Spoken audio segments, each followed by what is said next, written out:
చిత్తూరు జిల్లా బసిరెడ్డిపల్లి సమీపంలో మద్యం లోడుతో వెళ్తున్న ఓ వ్యాను అదుపు తప్పి బోల్టా పడిన సంఘటన చోటు చేసుకుంది. ప్రమాదంతో వాహనంలో ఉన్న మద్యం బాటిళ్లు రోడ్డుపై చెల్లాచెదురుగా పడిపోయాయి. విషయం తెలుసుకున్న స్థానికులు అటుగా వెళ్తున్న ప్రయాణికులు పెద్ద సంఖ్యలో అక్కడికి చేరుకుని లిక్కర్ సీసాల కోసం ఎగబడ్డారు.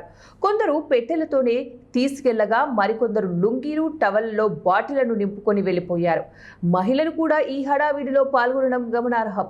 చివరికి పోలీసులు రంగప్రవేశం చేయడంతో కొన్ని సీసాలు మిగిలాయి.